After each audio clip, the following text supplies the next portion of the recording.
El Señor esté con ustedes. y con tu espíritu. Proclamación del Santo Evangelio según San Juan. Gloria a ti, Señor. En aquel tiempo, junto a la cruz de Jesús estaban también su madre, la hermana de su madre María, mujer de Cleofás, y María Magdalena. Al ver a su madre y cerca de ella al discípulo que él tanto amaba, Jesús le dice: Mujer, ahí tienes a tu hijo. Luego dice al discípulo: Ahí tienes a tu madre. Y desde aquel momento el discípulo la acogió en su casa. Después, sabiendo que ya todo estaba cumplido y para que la escritura se cumpliera, Jesús dice: Tengo sed. Había allí una vasija llena de vinagre. Empaparon pues una esponja, la sujetaron a una rama de hisopo y se la acercaron a la boca. Después de beber el vinagre, dijo Jesús: Todo está cumplido. E inclinando la cabeza, entregó el espíritu. Como era el día de la preparación, los judíos rogaron a Pilato que mandara quebrar las piernas de los crucificados y retirar sus cuerpos para que no quedaran en la cruz el sábado, porque aquel sábado era muy solemne. Los soldados fueron y quebraron las piernas del primero y del otro que habían sido crucificados con Jesús. Pero cuando llegaron a él, al ver que ya estaba muerto, no le quebraron las piernas, sino que uno de los soldados le atravesó el costado con una lanza y al instante brotó sangre y agua. Palabra del Señor. Gloria a ti, Señor Jesús.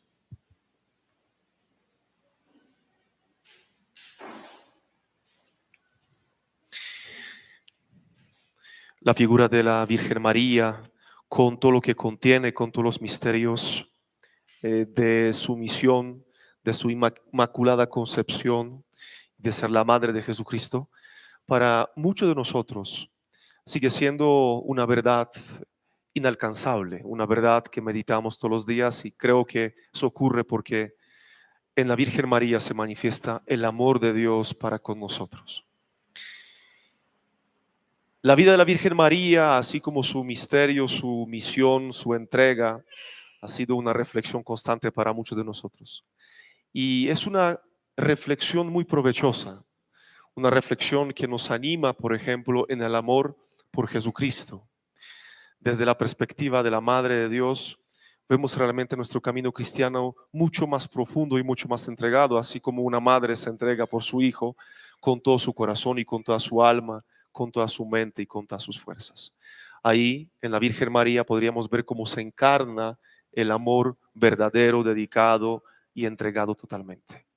Siempre cuando se hablaba de la Virgen María, de la espiritualidad mariana que nos acompaña a todos nosotros, se mencionaba la figura de la Virgen María como la nueva Eva, poniéndola en oposición a Eva, a la Eva del paraíso, precisamente por su decisión diferente. El fiat de la Virgen María: yo quiero servir, yo quiero entregarme, yo quiero ser obediente, iba en contra de todo aquello que la primera mujer, la madre de los vivientes, hizo en el paraíso. La primera Eva, la madre de los vivientes. La segunda Eva, la madre de los creyentes. Y en la iglesia se ponía la imagen de la Virgen María desde el protoevangelio, lo que en el libro del Génesis se menciona sobre la salvación.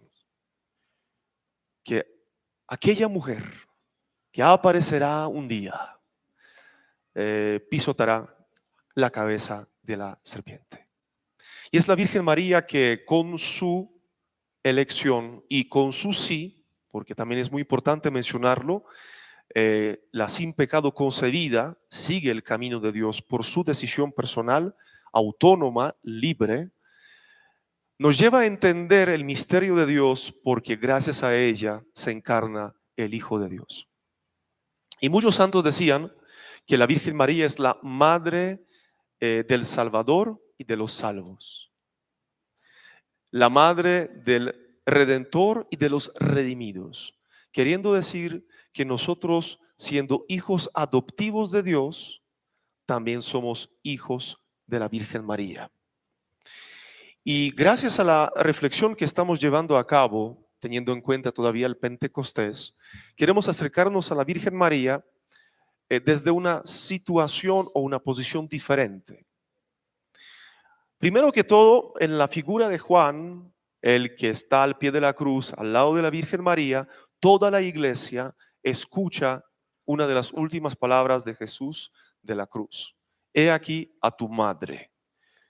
Y el discípulo se la lleva a la casa. Para que entendamos que la Virgen María, madre de la iglesia, es una gran bendición que nosotros compartimos en la casa, en lo más íntimo, lo más cercano, lo más propio, lo más nuestro. Es un gran privilegio, es una gracia especial que queremos aprovechar. Es como si alguien nos dijera, mira, aquí te tengo $1,000. Claro que todo el mundo dice, claro, muchas gracias. ¿Por qué no hacemos lo mismo en cuanto a la herencia espiritual de la gracia? Y este reduccionismo que nos acompaña desde la posición protestante nos mocha la fe cristiana, por ejemplo, de los sacramentos. Si los sacramentos tienen tanto poder, ¿por qué nos inclinamos hacia las comunidades protestantes donde el único sacramento que viven es el bautismo?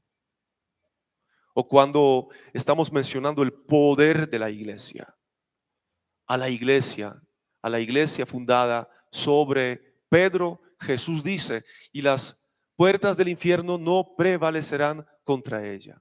Por eso, ¿por qué abandonamos la iglesia católica? Pues algunos, tan fácil y tan rápido, y se dirigen a otras comunidades que no cuentan con la autoridad tan poderosa sobre el demonio.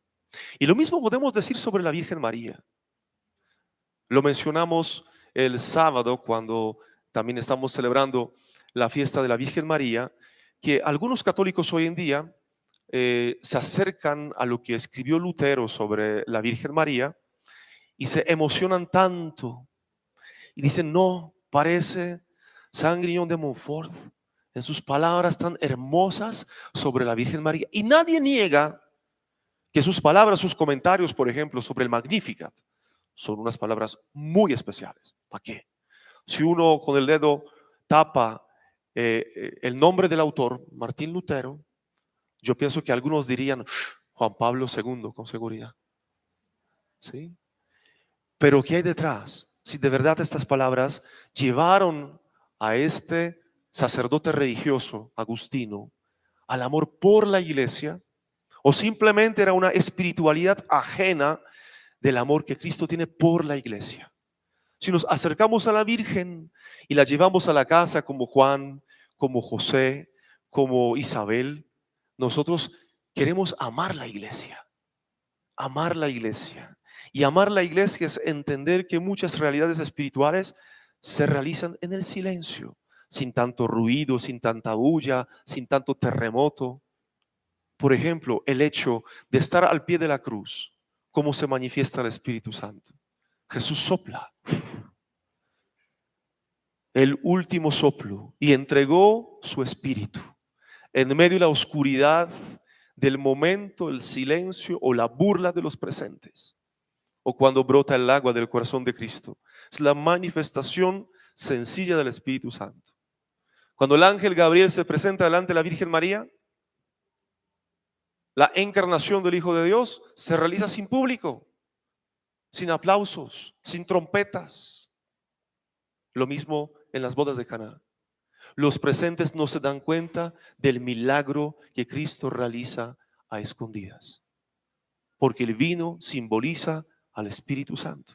Y muchas obras de Dios en la iglesia se realizan en silencio, en la sencillez extrema, así como la sencillez de la Virgen María. Lo mismo la casa de Santa Isabel.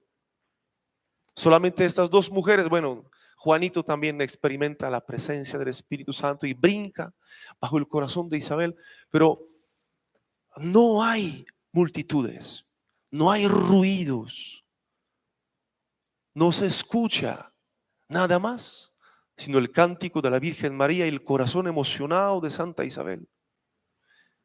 En la iglesia estamos aprendiendo desde la figura de la Virgen María la gracia silenciosa y humilde de nuestro Señor Jesucristo. Por eso queremos llevar a la Virgen María a nuestra casa, para que ella nos enseñe los momentos sencillos como los momentos de una gracia especial, así como los momentos de la sanación. A veces la gente después de mucho tiempo dice, sí, Dios me sanó, pero ¿en qué momento? Como a Carla durante la peregrinación a Polonia. No sabemos en qué momento y en cuál santuario Dios la sanó. Llegó a Colombia y cuando se estaba haciendo los exámenes se dio cuenta que estaba sana. ¿Y ahora dónde? En el santuario de la Virgen Inmaculada en Nipocalanów, en la Basílica de San Maximiliano, en el santuario de la Virgen Morena o en el santuario de la Divina Misericordia. No sabemos. El Señor del servicio secreto, nuestro Dios, junto con la Virgen María, a escondidas, está obrando en nosotros, bajo una condición. Si llevamos a la Virgen María con Jesús a nuestra casa, la más importante, la casa de nuestro corazón.